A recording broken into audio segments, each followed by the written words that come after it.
শুরু করে দিই। ও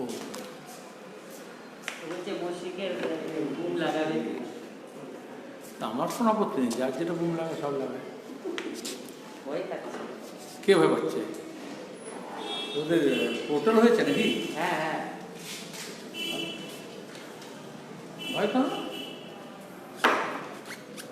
ওদের তৃণমূলে কভার করে করে ওদের ভয় ঢুকে গেছে মনে হয়।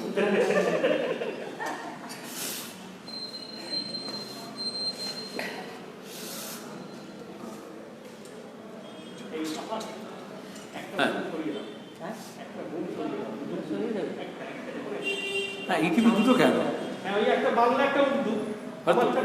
এটা তো কমন, বুক তো কমন।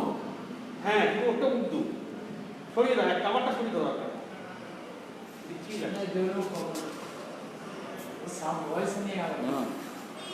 হ্যাঁ, বেশ।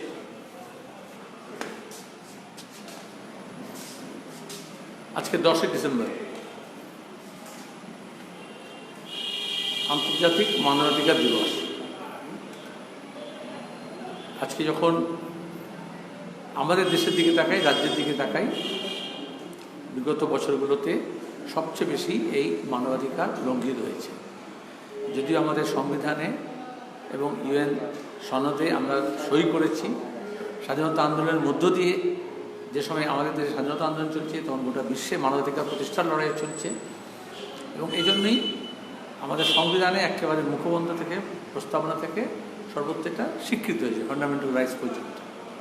কিন্তু আজকে দাঁড়িয়ে কৃষক সরকারের কোনো সিদ্ধান্তে খুশি নয়। যেভাবে বিল পাস করা হয়েছে, যে বিষয়ে বিল পাস করা হয়েছে, অত্যাবশ্যকীয় পণ্য আইন, ফসলের দাম নির্ধারণের ব্যাপারে তার কন্ট্রাক্ট প্রথা চালু করে কর্পোরেটের হাতে কৃষিকে তুলে দেওয়া, তার বিরুদ্ধে সে প্রতিবাদ করবে, যেটা সংবিধান সিদ্ধ অধিকার, সেখানেও সরকার দেখলাম কামান নিয়ে, জল কামান নিয়ে, পুলিশ নিয়ে একটা ইন্টারস্টেট ট্রাভেল করতে দেবে না, একটা রাজ্য থেকে অন্য রাজ্যে যেতে পারে না, মাঝখানে আটকাচ্ছে। তাহলে গণতান্ত্রিক অধিকার এবং মানবাধিকার সবচেয়ে বেশি লঙ্ঘিত হয়েছে যখন আমরা জম্মু কাশ্মীরে দেখেছি 370 রদ করার নাম করে গোটা রাজ্যের বয়স, রাজনীতি, ধর্ম, জাত পাত নির্বিশেষে সবার অধিকার খর্ব করা হয়েছে, গোটা রাজ্যকে জেলখানা পরিণত করা হয়েছে। লকডাউন আনলকডাউন পিরিয়ডে দেখেছি সরকার করোনার বিরুদ্ধে লড়ার বদলে বিভিন্ন রাজ্যে, আমাদের রাজ্য সহ এবং কেন্দ্রে, তারা মানুষের ওপর অন্যায় কতগুলো অত্যাচার নামিয়ে এনেছে। কোথাও মানুষ বাধ্য হয়েছে ঘর থেকে বেরোতে, তাকে লাঠিপেটা করেছে পুলিশকে দিয়ে, কোথাও ক্রল করিয়েছে, কোথাও উঠবস করিয়েছে, ট্রেন বন্ধ করে দিয়েছে, বাস বন্ধ করে দিয়েছে, কেউ কোথাও যাতায়াত করতে পারবে না, অসুস্থ মানুষ চিকিৎসা পেতে পারবে না হাসপাতালে। সেই জন্য মানবাধিকার দিবসে আমাদের শপথ নেওয়ার কথা যে হিউম্যান ডিগনিটি, সম্মানের সঙ্গে মানুষের যে সহজাত এবং জন্মগত যে অধিকার আছে, সেটাকে যেভাবে স্বীকৃতি দেওয়া হয়েছে আমাদের সংবিধানে, সেটা ফাসিস্ট শক্তির দক্ষিণপন্থার উত্থানের সঙ্গে সঙ্গে সেটাকে ক্রমাগত খর্ব করা হয়। এই জন্য বিনা বিচারে আটক, নির্বিশেষে। ভীমা কোরেগাঁওতে দেখেছি আমরা, ডক্টর কাফিল খানের ক্ষেত্রে দেখেছি আমরা, JNU ছাত্র, জামিয়া মিলিয়া ছাত্র দেখেছি, দিল্লি যারা হচ্ছে তোমার গিয়ে NRC বিরোধী যারা করেছিল তাদেরকে দেখেছি গ্রেপ্তার করতে। এমনকি কৃষক সমাবেশে যোগ দেবে বা কৃষকদের সমর্থনে যখন ধর্মঘট ডাকা হলো, তখন দাঁড়িয়ে আমরা দেখলাম সে দিল্লির মুখ্যমন্ত্রী হন বা সুভাষিনী আলী হন, তাদেরকে গৃহবন্দী বলা হয়েছে উত্তরপ্রদেশে, দিল্লিতে। ফয়সাল খান, সে সাম্প্রদায়িক সদ্ভাবনার কথা বলে, তাকে বিনা বিচারে আটক করে রাখা হয়েছে। কারণ অভিযোগ হচ্ছে সে কোন মন্দিরে পূজারী বলেছেন তোমার সময় গেছে নামাজে, তুমি সদ্ভাবনার কথা বলছি, এখানে নামাজ পড়তে পারো। সে নামাজ পড়েছে, নামাজ পড়ার নাই যে ঠিক হয়েছে কি মন্দিরে জিজ্ঞেসে পড়ার কথা, কিন্তু বিনা বিচারে তাকে গ্রেপ্তার করে রাখা হয়েছে। ভীমা কোরেগাঁওতে আমরা দেখেছি দলিতদের অধিকারের ব্যাপারে যারা বলেছেন তাদেরকে বিনা বিচারে দিনের পর দিন আটকে রাখা হয়েছে। আমাদের রাজ্যে এরকম অসংখ্য মিথ্যা মামলা এবং বিনা বিচারে কেস আছে, যেখানে মানুষের যে অধিকার সেটাকে ট্রাম্পল করা হয়েছে। এবং মানবাধিকারকে স্বীকার করার জন্য যে কমিশন তৈরি হয়েছিল, রাজ্য মানবাধিকার কমিশন বা কেন্দ্রের ন্যাশনাল হিউম্যান রাইটস কমিশন, সেখানে বরবাদ করা হয়েছে। আমাদের রাজ্যে আমরা একটা মানবাধিকার কমিশনকে প্রতিষ্ঠিত করা হয়েছিল এবং সেখানে বলাই হয়েছিল হিউম্যান রাইটস কমিশনের চেয়ারম্যান হবেন রাজ্যের প্রধান বিচারপতি, হাইকোর্টের প্রাক্তন বা সুপ্রিম কোর্টের প্রাক্তন বিচারপতি, সেখানে আইপিএস অফিসারকে প্রথমেই এসেই করে দেওয়া হলো অশোক গাঙ্গুলিকে সরিয়ে, এবং তারপর থেকে হিউম্যান রাইটস কমিশনের কথা শোনাই যায় না। তারপরে আজকে বিরোধী দলের ওপর আক্রমণ বলো, সাধারণ মানুষের ওপর আক্রমণ বলো, সংখ্যালঘুদের ওপর, দলিতদের ওপরে, তপশিলি জাতির ওপর, মহিলার ওপরে, সে যে নামে করুক, খাদ্য নিয়ে, বস্ত্র নিয়ে, রাজনীতি নিয়ে, কিন্তু মূল কথা হচ্ছে যে হিউম্যান রাইটস আছে, একজন মানুষকে মানুষ হিসেবে দেখা সেটা নেই। তবে তো প্রধানমন্ত্রী 1 বছর আগে যখন নাগরিকতা আইন সংশোধন হলো, ওগুলো পোশাক দিয়ে দেখা যায়। আরে নানা ভাষা, নানা মত, নানা পরিধান, কেউ এখানে হচ্ছে ভাষা দিয়ে দেখা যায়, কোথাও ধর্ম দিয়ে দেখা যায়, কোথাও খাদ্য দিয়ে দেখা যায়, কার ফ্রিজে কী খাবার আছে। এটা হিউম্যান রাইটসের ইনফ্রিজমেন্ট। সেজন্য আজকে আমরা সর্বত্র গোটা দেশেই হিউম্যান রাইটস ডে হিসেবে পালন করা হয়েছে, এবং সেখানে শ্রমিক, কৃষক, মেহনতি মানুষ তার শিক্ষা, তার অধিকার, সে ব্যাপারে বলেছে। 2 হচ্ছে, আজকে দেখলাম তৃণমূলের তরফ থেকে রিপোর্ট কার্ড 10 বছর পরে দেওয়া হয়েছে। আচ্ছা, 10 বছর রিপোর্ট কার্ড কী হতে পারে? মুখ্যমন্ত্রী তো প্রথম বছরই বলেছিলেন যে তিনি 99% কাজ নাকি করে দিয়েছেন। তিনি আবার এমন কাজ বলেছেন যেটা নাকি 200 বছর 300 বছর কেউ করেনি। যেমন বিজেপি বলে 70 সাল में कोई नहीं किया, ইনিও সেরকম করেন, এমন করেছেন যেটা 300 বছর 200 বছর কেউ কিছু করেনি। কিন্তু আজকে এই মুহূর্তে দাঁড়িয়ে আমাদের রাজ্যের শিক্ষার অবস্থা বেহাল। জানেন, যারা পোস্ট গ্রাজুয়েশন পাস করেছে তাদের এমফিল বা পিএইচডি করবে কিনা তার কোনো নোটিফিকেশন নেই কোনো বিশ্ববিদ্যালয় থেকে। যারা ডিগ্রি করছে, পোস্ট গ্রাজুয়েশন, আন্ডার গ্রাজুয়েশন, তাদের কী হবে? ক্লাস পড়া বলা হচ্ছে স্মার্ট, যেমন দেশে বলেছে এখানে সেরকম স্মার্ট ফোন দিয়ে হবে, স্মার্ট ক্লাস হবে, কিন্তু অধিকাংশ স্কুলে, বিদ্যালয়ে সেই ছাত্রছাত্রীদের সেই ব্যবস্থা নেই। শিক্ষক নিয়োগ হচ্ছে না। শিক্ষামন্ত্রী বলেছেন আমাদের কাছে আশা করো না, সবাইকে চাকরিতে হবে নাকি, যারা আছে তাদেরই মানিয়ে দিতে পারছে না। আবার মুখ্যমন্ত্রী পরের দিনই বলছেন যে না, আমি এত লক্ষ শিক্ষক নিয়োগ করবো সরকার আসলে। আর এখন যারা পার্শ্ব শিক্ষক থেকে, মাদ্রাসা শিক্ষক থেকে, যারা প্যারা টিচার আছে, যারা বিভিন্ন স্কিমে আছে, ক্যাজুয়াল আছে, তারা যারা টেট পাস করাচ্ছে, আপার টেট পাস করাচ্ছে, এসএসসি পাস করাচ্ছে, তাদেরকে বিভিন্ন সময় প্রতিশ্রুতি দেওয়া হয়েছে অন্যান্য স্কিম ওয়ার্কারদের মতো। যেমন বিআরপি নিয়ে কালকে মুখ্যমন্ত্রী বলেছেন, এদের সবাইকে গত নির্বাচনের আগে, 2টো নির্বাচনের আগে প্রতিশ্রুতি দেওয়া হয়েছে। পঞ্চায়েতে যারা ট্যাক্স আদায় করে, সরকারের বিভিন্ন ডিপার্টমেন্টে যারা স্কিমে আছে, বিভিন্ন যারা ক্যাজুয়াল আছে, তাদের কারোরই অধিকার স্বীকার করা হচ্ছে না, এমনকি সিভিক ভলান্টিয়ার পর্যন্ত। এখনও পর্যন্ত মালদার মতো কয়েকটা জেলা আছে যেখানে 6 মাস সিস্টেম করা যায়, 6 মাস কাজ করবে, 6 মাস বসবে। এই হচ্ছে আমাদের দেশের এমপ্লয়মেন্টের অবস্থা। স্বাস্থ্যের ব্যাপারেও স্বাস্থ্য সাথী নিয়ে হইচই করা হচ্ছে সরকার যেতে যেতে। এটা নতুন কিছু না। একদিকে আজকে রিপোর্ট কার্ডে বলছে আমরা এত স্বাস্থ্যসাথী কার্ড 1.5 কোটি ইস্যু করেছি আগে। মমতা ব্যানার্জি সেই ঠিক বিজেপির মতো, মোদী যেরকম করেন, পুরনো মত নতুন বোতলে ঢেলে বলছেন। ওরা যেরকম এই করোনার সময় নতুন নতুন প্যাকেজ ঘোষণা করলে, যেগুলো সব পুরনো, ওয়ান রেশন মতো, যেগুলো ওল্ড কিন্তু নতুন ব্র্যান্ডিং করে আবার প্লেস করেছে। যেরকম একদিকে সরকার বলছে যে আমি স্বাস্থ্য বিমা আগেই চালু করেছি রাজ্যে। এই রিপোর্ট কার্ডে আজকে যদি তুমি ডাউনলোড করে দেখো, বলছে ইতিমধ্যে আমরা 1.5 কোটি লোককে কার্ড দিয়েছি, 13 লক্ষ লোক উপকৃত হয়েছে। অথচ যে কদিন আগে মমতা ব্যানার্জি ঘোষণা করেছেন নতুন করে যে উদ্যোগ তৈরি করার মতো করে, যেটা নতুন স্কিম একটা লাগু করা হয়েছে, দুটো তো একই দিকে সত্য হতে পারে না। যে নতুন একটা স্কিম লঞ্চ করা হলো, আর একটা হচ্ছে ক্লেম করছে যে আমরা এত লক্ষ করে দিয়েছি, এত কোটি করে দিয়েছি। তো আসলে হচ্ছে ওয়ার্ল্ড ওয়াইড আমাদের দেশে এবং রাজ্যে একই নীতি। দক্ষিণপন্থার উত্থান মানে হচ্ছে সরকারি স্বাস্থ্য ব্যবস্থা, শিক্ষা ব্যবস্থাকে ধ্বংস করে দেওয়া, প্রাইভেটদের হাতে তুলে দেওয়া, আউট অফ পকেট খরচটা বেশি হওয়া। যদি কেউ অসুস্থ হয় তাকে তার পকেট থেকে খরচ করতে হবে।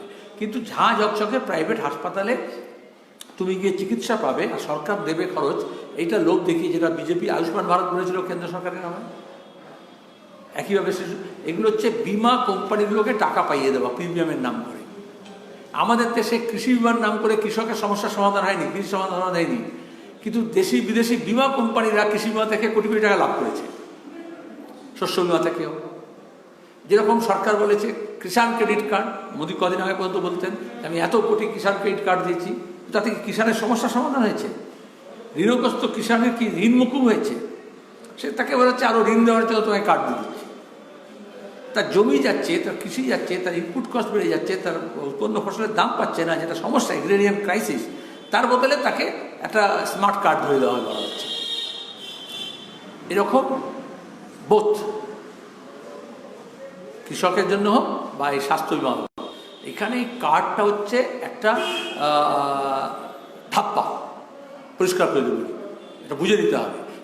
মার্তা ক্যানি কথা, লোকে হাসপাতালে যাচ্ছে, বেড পাচ্ছে না, ভেন্টিলেটর পাচ্ছে না, ট্রিটমেন্ট পাচ্ছে না, ইঞ্জেকশন পাচ্ছে না, ওষুধ পাচ্ছে না।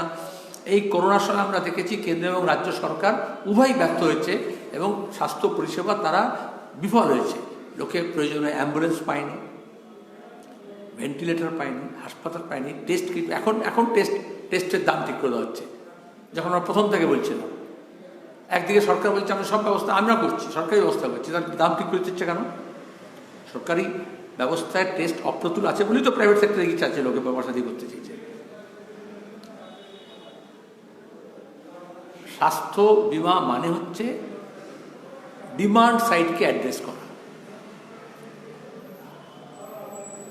অথচ দরকার হচ্ছে সাপ্লাই সাইড। আরও বেশি ডাক্তার, আরও বেশি নার্স, আরও বেশি হাসপাতাল, আরও বেশি হসপিটাল বেড, আরও বেশি ভেন্টিলেটর, আরও বেশি অপারেশন থিয়েটার, আরও বেশি টেকনিক্যাল স্টাফ, আরও বেশি ডায়াগনস্টিস যে সুযোগ। তার বদলে বলছে যে তোমাকে কার্ড করে দিলাম, তুমি যখন অসুস্থ হবে তখন সেটা যদি বলে যে না সরকার খরচ নিচ্ছে, তাহলে সরকারকে তো সেটা দেখাতে হবে এই খরচটা অফসেট করার জন্য তার বাজেটে টাকা আছে। সেটা তো নেই। যে টাকা দিয়ে আমার প্রাইমারি হেলথ সেন্টার থেকে সুপার স্পেশালিটি হসপিটালে সুযোগ তৈরি হবে, তার বদলে সেটা প্রাইভেট কোম্পানিকে দেওয়ার ব্যবস্থা করা হচ্ছে সেই টাকা। তৃতীয়ত হচ্ছে, 1 বছর আগে আপনাদের মনে আছে যখন সিএ, এনপিআর, এনআরসি নিয়ে 2 কোটি বাঙালিকে বাংলা ছাড়া করা হবে বলা হচ্ছিল বিজেপির তরফ থেকে, তখন গোটা দেশে বলা হচ্ছিল কাগজ যেই দিখাएंगे, কারণ ডেটা নেওয়া হচ্ছে, ডেটা চুরি করা হচ্ছে। আর এনপিআর মানে অমিত শাহ বলেছিলেন যে এনপিআর মানে হচ্ছে এই ডেটাটা আমরা একবার কালেক্ট করে নিলে আমরা বাড়িতে বসে এটা করতে পারি, ল্যাপটপে বসে করতে পারি। তাহলে রাজ্য সরকার একদিকে চিৎকার করছে আমি নাগরিকতা সংসদের বিরুদ্ধে, যখন বনগায় যাচ্ছে, যখন মতুয়াদের কাছে গিয়েছে তখন বলছে, অথচ যখন গো ব্যাক মোদি বলা হয়েছিল তখন তিনি মোদির সঙ্গে গিয়ে ভাব দেওয়ার জমাচ্ছিলেন। আর এই ডেটা কালেক্ট করছে কেন্দ্র সরকার এবং রাজ্য সরকার বিভিন্ন অজুহাতে, সে বিজেপি মিস কলের নামে হোক, আর ইনি দিদিকে বলো বলে হোক, বা দুয়ারে সরকারের নামে হোক, বা এই স্বাস্থ্যসাথীর নাম করে ক্যাম্প করে লোকের কাছে। আরে 10 বছর ধরে লোকে দুয়ারে দুয়ারে ফিরেছে, তখন সরকারকে পায়নি। তখন সরকার কোথায় ছিল? খোঁয়ারে। এখন যাবার সময় বলছে, আমি জানতাম যাবার সময় লোকে জমের দুয়ারে যায়, মানুষের দুয়ারে তো যায় না। মানুষের দুয়ারে তো এই 10 বছর থাকার কথা ছিল। দুয়ারে থাকা মানে হচ্ছে গ্রাস রুট লেভেল গভর্নেন্স। তার জন্য ছিল পুরসভা, তার জন্য ছিল পঞ্চায়েত, তার জন্য ছিল ওয়ার্ড কমিটি, তার জন্য ছিল গ্রাম সংসদ। তো সেটাকে চৌপাট করে দিয়েছে লুট করে। যখন বিপদ হয় তখন তার ঘরের কাছে সে প্রধান, পঞ্চায়েত মেম্বার, কর্পোরেশন কাউন্সিলর, এমনকি ওয়ার্ড মেম্বারকে পাওয়ার কথা। হিসেবতে কতটা উন্নয়ন হবে, যেমন প্ল্যানিং ডিসেন্ট্রালাইজ হবে, ইমপ্লিমেন্টেশনের ব্যাপারে গ্রাম সংসদ করা হবে, সেখানে সমস্ত, সেটাই তো আমরা বামফ্রন্ট আমরা চালু করেছিলাম। আজকে গ্রাম সংসদ শব্দটা শোনা যায়, যে গ্রামের লোকজনকে নিয়ে সভা করে ঠিক হবে। ডিস্ট্রিক্ট প্ল্যানিংয়ের কথা শোনা যায়, ব্লক প্ল্যানিংয়ের কথা শুনেছে। আজকে দাঁড়িয়ে তোমার গিয়ে ওয়ার্ড কমিটির কথা শোনা যায়। নির্বাচিত পঞ্চায়েত পুরসভাই নেই, দখল করা আছে, ওভারস্টে করেছে। তো রাজ্য সরকারকে তো নবান্ন থেকে দুয়ারে যাওয়ার কথা নয়। 3 টায়ার গভর্নমেন্টে কেন্দ্র সরকার, রাজ্য সরকার এবং লোকাল সেলফ গভর্নমেন্ট, সেই সরকার তার নিজের থাকবে, স্থানীয় স্বায়ত্তশাসন। ব্রিটিশ জমানা থেকে লড়ে হয়ে নিয়েছি আমরা, কিন্তু আজকে দাঁড়িয়ে সেই 3rd টায়ার গভর্নমেন্টটাকে শেষ করে দেওয়া হয়েছে, নেই, তার ব্যাকবোনটাই নেই। আর এখন করেছে যে আমরা চলে আসছি, আপনার দরজায় নাড্ডাও চলে আসছে, অমিত শাহ চলে আসছে, আর তৃণমূলের লোকজন চলে আসছে, কারণ ভোট সামনে আছে বলে। যখন ঘরের ছেলে ঘরে ফিরতে পারছিল না, তখন রেল চালানোর কথা ছিল, তখন সরকার ছিল না, রাজ্য এবং কেন্দ্র সরকার কেউ ছিল না। যখন টেস্ট দরকার ছিল, তখন টেস্টের জন্য সরকার ছিল না। যখন স্কুলে যখন ছাত্র ভর্তি করতে হয়, তখন সেই বাবা মাকে দুয়ারে দুয়ারে ঘুরতে হয়, তখন সরকার বাড়িতে বাড়িতে গিয়ে তো এনরোলমেন্ট করে না। আমার কথা ইউনিভার্সাল এনরোলমেন্টের ব্যাপারে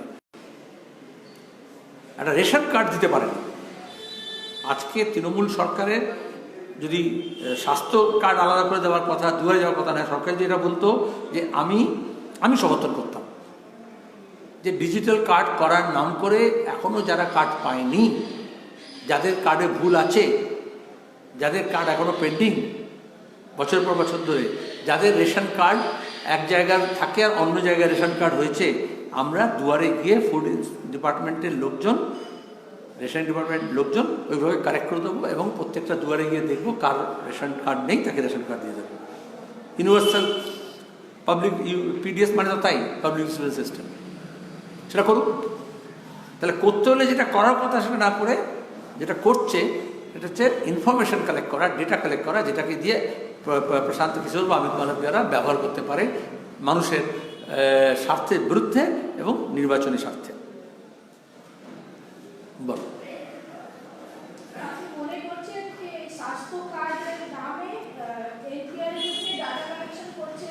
এটা মানুষকে হুঁশিয়ার থাকতে হবে।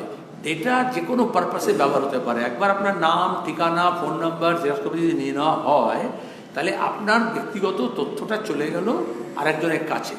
দ্বিতীয়ত কে করছে, তার ক্রেডিবিলিটি কী আছে? আউটসোর্স করা হচ্ছে, বিভিন্ন এজেন্সি লাগানো হচ্ছে। তৃণমূল দলটাকে চালানোর জন্য যদি আউটসোর্স করে প্রশান্ত কিশোরকে দেয়, বিজেপি যদি চালানোর জন্য যদি অন্য কোম্পানিকে দেয়, তাহলে সরকার যদি তার কাজের জন্য, বিশেষত আইটি রিলেটেড কাজের জন্য সবসময় আউটসোর্স করে দিচ্ছে ডেটা রিলেটেড কাজকর্মগুলো, সেই ডেটা তো কমোডিটি হিসেবে বিক্রি হচ্ছে বাজারে, কেনা বেচা হচ্ছে। সেটা তো তার সাথে বিরুদ্ধে হচ্ছে। গোটা বিশ্বে এবং আমাদের দেশে এবং সুপ্রিম কোর্টও বলেছে যে এই ডেটা নিয়ে ট্রেড অফ করা যাবে না। আর সেটাই এনপিআরের কাজে লাগতেই পারে, যেটা অমিত শাহ বলেছেন। এইভাবেই তো মোদি এবং মমতার সঙ্গে এটা হচ্ছে লিঙ্ক, যে বাইরে আমি বিরোধিতা করবো, ডিটেনশন ক্যাম্পের সিএর বিরোধিতা করবো, কিন্তু ডিটেনশন ক্যাম্পের জন্য জমি দিয়ে দেবো। করেনি। সেরকম এনপিআরের প্রিপারেশান নেওয়া হয়েছিল, করোনার জন্য 1 বছর পেছিয়ে গেছে, সামনের বছর আবার হবে এবং সরকার তার জন্য ডেটা কালেক্ট করছে। সেজন্য মানুষ তার নিজের প্রয়োজনে মনে করছে বোধহয় কিছুটা পাবো, সরকার কিছু দেবে না, সে নিচ্ছে। তাকে এই তথ্য দেওয়ার আগে দুবার ভাবতে হবে। হ্যাঁ, সেটাকে মুখ্যমন্ত্রী আজকে বলেছেন ছোট্ট ঘটনা। তিনি মেয়র রোডের সমাবেশ থেকে বলেছেন জেপি নাড্ডার উপর ঘটনাটা যেটা হয়েছে খুব ছোট্ট ঘটনা, বিজেপির লোকেরাই করেছে।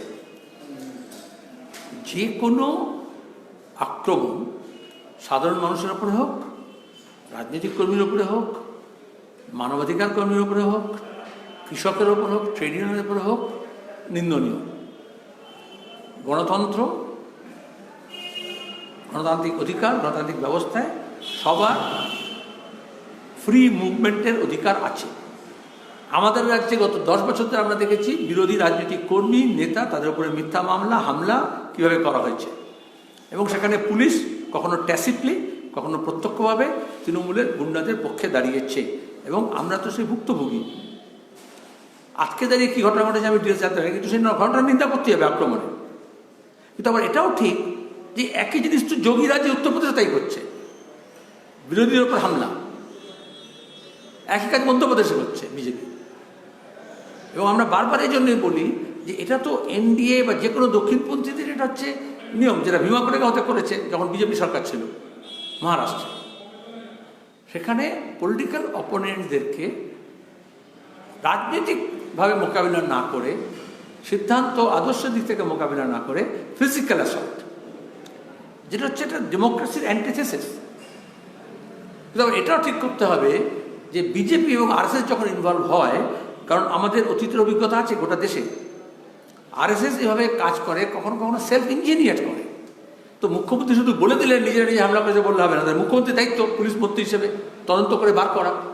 যখন দাড়িভিটে গুলি চলেছিল, পুলিশ বললো গুলি চালায়নি, 2 জন মারা গেছিল, আজ পর্যন্ত তদন্ত হলো না। আমরা বলছিলাম তাহলে সরকার তো পুলিশ শুধু বলে দিল গুলি চালায়নি, বললে তো হবে না, কে গুলি চালিয়েছিল সেটা জানার করতে হবে, কে খুন করেছিল 2 জনকে। এই কদিন আগে শিলিগুড়িতে আমাদের কৃষকদের বাঁধতে গোটা দেশের ভারত বন্ধের দিনে বিজেপি একটা নাটক করলো, একজন মারা গেলেন, যে মারা গেলেন অসহায়, সরকার বলছে না ওটা শর্টগান দিয়ে মেরেছে, পুলিশে গুলি নয়। তা এটুকু বললে যাবে না, সরকারকে তো বলতে হবে শর্টগানটা কে নিয়ে এসেছিল এবং বাবাকে ধরতে হবে, উদ্ধার করতে হবে সেই শর্টগানটা, তবে তো বিশ্বাসযোগ্য হবে। এখানেই হচ্ছে বিজেপি এবং তৃণমূলের নাটক। তারা নির্বাচনের আগে বিজেপি এবং তৃণমূলের মধ্যে ফোকাসটা এবং মিডিয়া হেডলাইন অফ করার জন্য, নাহলে খুনি পলিটিক্যাল ইনস্টেবিলিটি, দাঙ্গা হাঙ্গামা, তাতে তো আসলে সাধারণ মানুষ নিরাপত্তাহীনতায় ভুগছে। নাড্ডার তো সেন্ট্রাল ফোর্সের সিকিউরিটি আছে, একবার যে তৃণমূলের নারদা সারদার টাকা খেয়ে যদি একবার বিজেপিতে চলে যায় তাহলে তো বিজেপির সঙ্গে সঙ্গে সেন্ট্রাল ফোর্সের সিকিউরিটি দিয়ে দেবে। বিমল গুরুং একটা উদাহরণ, তার নামে এফআইআর করেছিল বাংলার পুলিশ। এই মমতা বলেছিলেন খুনি পুলিশের অমিতাভ মল্লিকের ব্যাপারে, আর তারপরে সে বিজেপি গিয়ে তাকে আশ্রয় দিয়েছিল। আর 3 বছর পরে সে খোকার প্রত্যাবর্তন যখন হলো, তখন বাংলার পুলিশ যাকে এফআইআর করে খুঁজছিল তাকে নিজের সেফ কাস্টাডিতে নিয়ে, কাস্টাডিতে নেয়নি, তাকে পাহারা দিচ্ছে। তা আইনের শাসন নেই, এটা তো এস্টাবলিশ করে যে আইনের শাসন নেই। মানুষ ভূঁইয়া একটা উদাহরণ, যখন কংগ্রেসের ছিলেন, এমএলএ ছিলেন, তখন এই আজকে যিনি বিজেপিতে গেছেন সেই ভারতী ঘোষ, তাকে মার্ডার কেসে আসামি করেছিল না, মমতা ব্যানার্জি বলেছিলেন না খুনি। আর তারপরে যেই সে টপকে কংগ্রেস থেকে তৃণমূলে চলে গেল, তখন সে হয়ে গেল রাজ্যসভার এমপি, পরে পার্লামেন্টে চলে গেল, আর উল্টো দিকে ভারতী ঘোষ বিজেপিতে চলে গেল। তাহলে আইন নেই, আইন বলবৎ হচ্ছে না, কিন্তু নাটক হচ্ছে। সেখানে সত্য কোনটা মিথ্যা কোনটা এটা না মুখ্যমন্ত্রী বললেও বিশ্বাস করি না, সেটা তদন্ত করে ক্রেডিবল এনকোয়ারি করা উচিত। সেটাকে ছোট্ট ঘটনা বলে বাদ দিলেও চলবে না, পার্কশিটের সময় আমরা দেখেছি।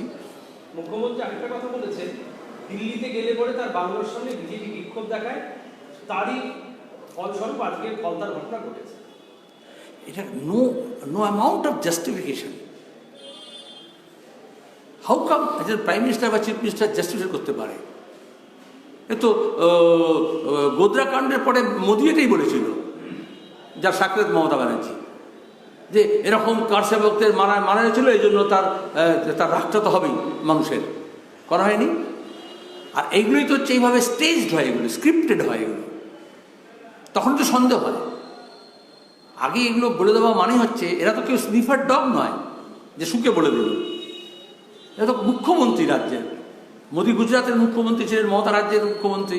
তাহলে একটা ঘটনা ঘটলে কেন ঘটলো সেটা তদন্ত করতে হয়, তার জন্য স্পেশালাইজড ডিপার্টমেন্ট আছে, ট্রেনিং আছে, এক্সপার্টিজ আছে। তার আগে এটা বলে দেওয়া মানে হচ্ছে যে কোনো তদন্তকে প্রিএম্প্ট করা। আজকে দौर में सीपीएम को जो है बीजेपी का बी टीम भी लोगों का कहना है, देखना है कि लोग क्या लोग कौन से लोग, तुम्हें बार मस्जिद में लोग बोलते क्या होता है, 135 करोड़ लोग हैं। वोट का जो अगर रोल ममता बोलती है, ऐसा बोलो ना, तो ममता बोलती है, या तृणमूल का एमपी बोलता है, या हमारा एडिटर बोलता है, या अखबार बोलता है, ऐसा कुछ बोला। चलो चाय पे चर्चा होता है ना गति का। सीपीएम भी वोट करवा हैं? अच्छा, ये तो तुम्हारा उम्र कम है। ममता बनर्जी कांग्रेस तोड़ के तृणमूल कांग्रेस बनाई थी, बीजेपी को साथ में लेके महाजोट बना के वोट करेंगी बोल करके।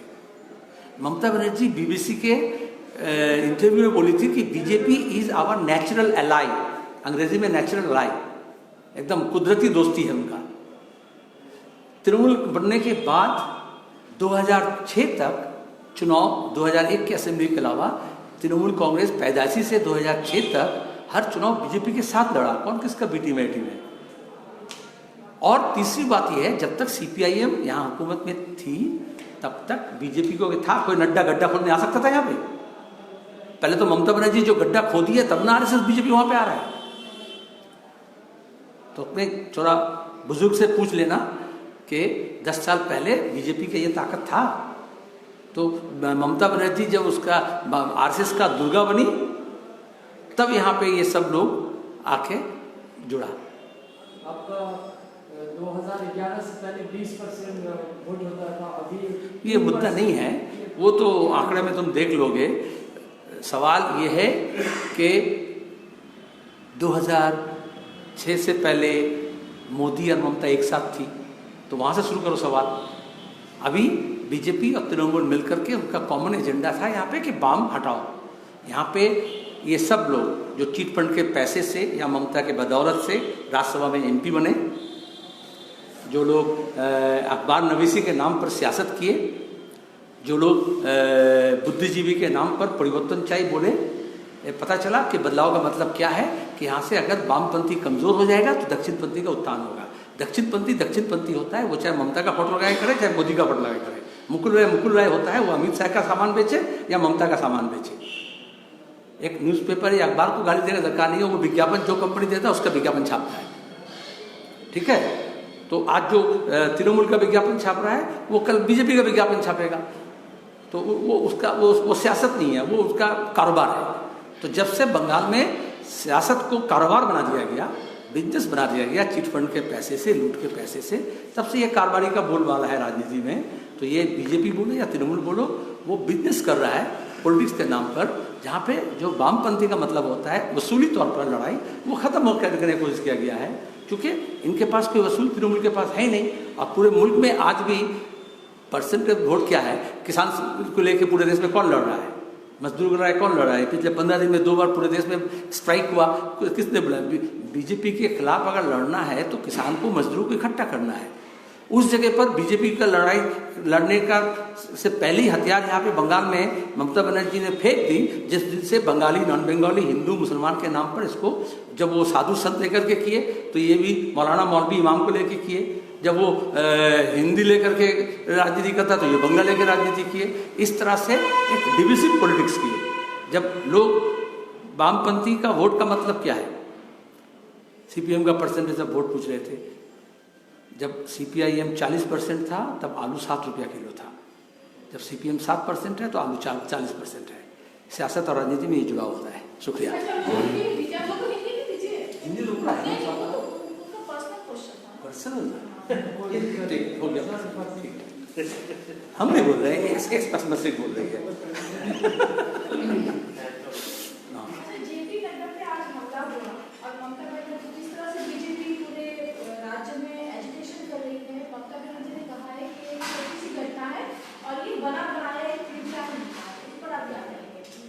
ये ममता से पूछो अगर हिम्मत है तो, हमसे पूछे क्या होगा, वो बोली है। हम ये कहते हैं कोई भी ऐसा घटना जो होता है तो उसके पीछे राज क्या है ये मालूम करने के लिए जांच करना पड़ता है।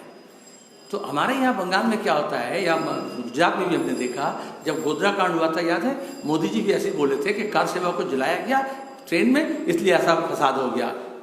वो भी प्री प्लान था, नरसंहार हुआ। लेकिन यहाँ पे भी जो हुआ, लेकिन ये प्लान बीजेपी की या तृणमूल की, ये तो आज तक पता नहीं चला। जब अमित शाह यहाँ पे आए थे चुनाव के हमाहमी में, तो विद्यासागर का मूर्ति तोड़ा गया था, और जो हमला हुआ था अखबार में खूब सुर्खी हुआ, वोट भी हो गया, बीजेपी या तृणमूल वोट का बंटवारा भी हो गया। लेकिन वो कांड कौन किया था, मूर्ति कौन तोड़ा, आज तक तहकीकात करके पता चला? कौन बीजेपी को सपोर्ट मिला, किसको सजा मिला? आसाम में जब इमाम साहब का बेटा का मौत हुआ, जब वहाँ पे शहीद हुए वो, और जब वहाँ पे जब फसाद हुआ तो बीजेपी बोला तृणमूल किया, तृणमूल बोला बीजेपी किया। लेकिन आज तक मालूम हुआ हकीकत क्या है, किसको सजा मिला? जितने फसादात होते हैं, धूलागढ़ से लेके बशीरहाट से लेकर के रानीगंज से लेकर के कुछ भी हद तक, आज तक किसी को पिछले 10 साल में ममता बोल दी आरएसएस किया, तो कोई आरएसएस को सजा मिला? कोई अरेस्ट किया गया? सीआईडी का कोई जांच हुआ? ये जो सोशल मीडिया में इतना जो जहर घोला जाता है, उसको लेकर के बंगाल के सीआईडी एक भी आईटी सेल के लोगों को पकड़े हैं जो नफरत जहाँ उगाया जा रहा है? तो ये सब तो अगर बीजेपी भी ये किया है तो वो ममता के सह में किया है, और ममता भी अगर की है ये तो बीजेपी के सह में की है। ये तो दोनों के अंदर तालमेल है।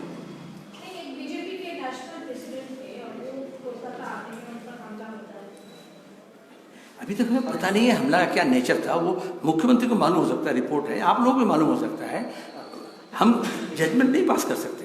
लेकिन हमने ये कहा कि किसी के ऊपर अटैक हो, बीजेपी के एक आम कार्यकर्ता हो, हमारे कार्यकर्ता हो, प्रेसिडेंट हो, मिनिस्टर हो, वो हर एक चीज कोई भी काबिल बर्दाश्त नहीं है।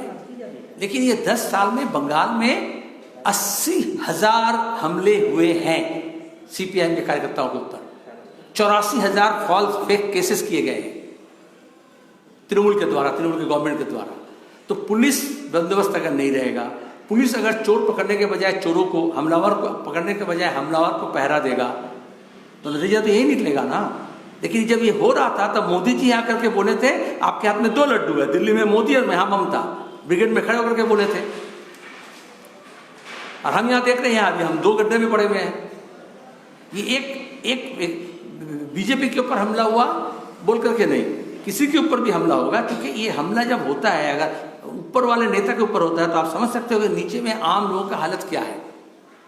जो मारे जाते हैं वो तो कॉमन लोग हैं, पौड़ी में आप रिपोर्ट करते थे 10 साल पहले 8 साल पहले जब बीजेपी और तृणमूल के अंदर बमबाजी होता था, लोग तो मारे गए, कौन पूछता उसको जाके? बीजेपी पूछता है ना तृणमूल पूछता है? वो तो आम इंसान थे, आम गरीब किसान का घर का बच्चा था, लेकिन उसको एक ग्रुप मुकुल राय का, एक ग्रुप ममता का, दोनों के अंदर झगड़ा होता है तो एक बीजेपी का झंडा पकड़ लेते हैं, एक तृणमूल का झंडा पकड़ लेते हैं। आप बोलते हैं तृणमूल का हमला बीजेपी को हुआ, बीजेपी का तृणमूल को हुआ, और हम बोलते हैं राइटिस्ट लोगों का दो गिरोह होता है।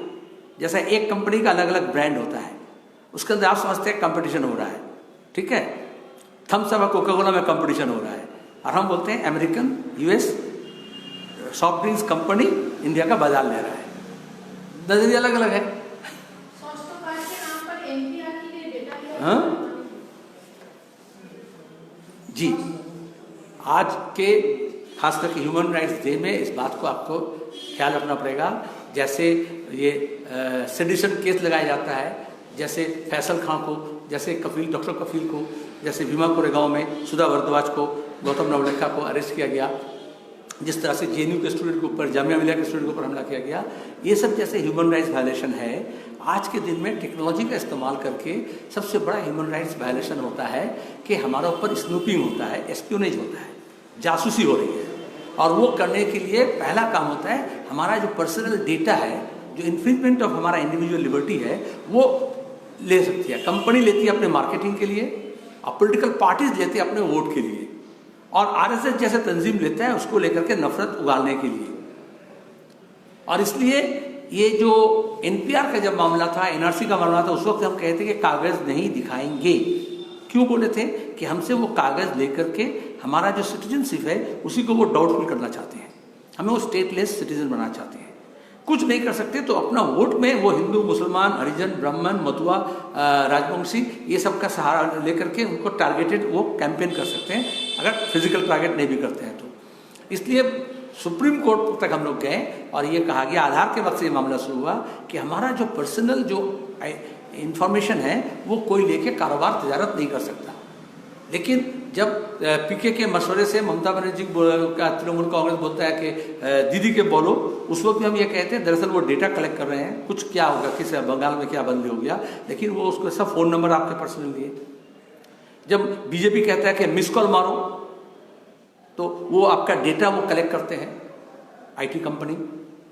जब गवर्नमेंट के जितना डेटा है, चाहे हम टेलीफोन के लिए, अस्पताल के लिए, जब ट्रेन के टिकट के लिए जो डेटा देते हैं, वो डेटा आज अमित शाह के ज़माने में ये डिपार्टमेंट से लेकर के पॉलिटिकल काम के लिए या कम्युनल काम के लिए इस्तेमाल हो सकता है कि डेटा सिक्योरिटी नहीं है।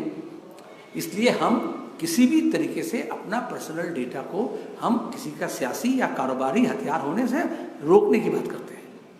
सुप्रीम कोर्ट भी ये कहा है कि कोई आपसे ये डेटा ले नहीं सकता।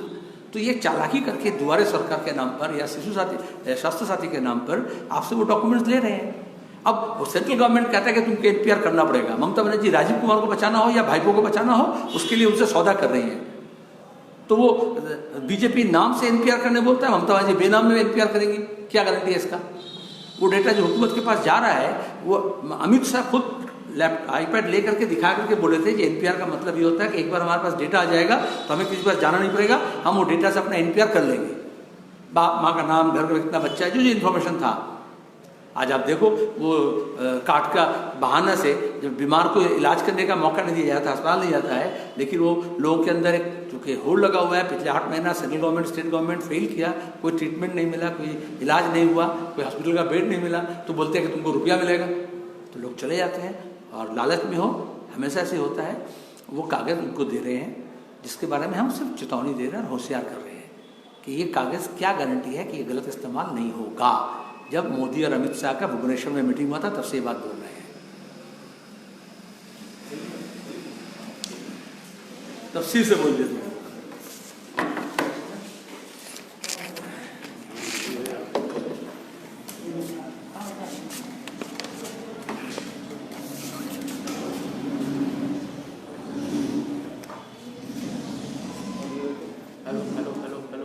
কি দিয়ে সে বলতে আগে রেসপন্স বলে দিই না, কথা বলেছি পরে এসছো নাকি?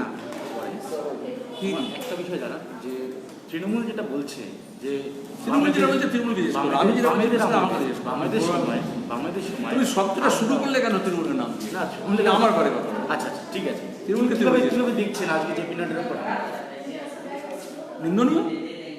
রাজনৈতিক কর্মী হোক, অরাজনৈতিক কর্মী হোক, ধর্মীয়ভাবে হোক, ব্যক্তিগতভাবে হোক, যে কারোর ওপরে আক্রমণ নিন্দনীয়। এবং আমাদের রাজ্যে গত 10 বছর ধরে বিরোধী রাজনীতিক কর্মী তাদের উপর হামলা হয়েছে, মিথ্যা মামলা হয়েছে। এমনকি তৃণমূলের আমলে তৃণমূলের বিরুদ্ধ গোষ্ঠীর উপরে হামলা হচ্ছে। সেখানে দাঁড়িয়ে রাজনৈতিক দলের একটা অল ইন্ডিয়ার রুলিং পার্টি, সেটা না হলেও রুলিং পার্টি না হলেও দলের সভাপতি তিনি ঘোষিত কর্মসূচিতে এসছেন, তার উপরে হামলা। এবং বিশেষত ডায়মন্ড হারবার আপনার মনে আছে, এটা তো নতুন নয়, গত নির্বাচনের সময় ডক্টর ফুয়াদ আলী প্রার্থী ছিল, তার উপরেও হামলা হয়েছে, বারবার হয়েছে। তাহলে তৃণমূল কংগ্রেস এই হামলাবাজি করে এটা করছে, রাজনৈতিক যে লড়াই সেটাকে দুর্বল করছে। লড়াইটা হচ্ছে নীতি এবং রাজনীতি। তৃণমূলের কাছে যে নীতি বা রাজনীতি নেই, সেখানে দাঁড়িয়ে তারা ভাড়াটে গুন্ডা দিয়ে হোক, বদমাশ দিয়ে হোক, মস্তান দিয়ে হোক এটা করে।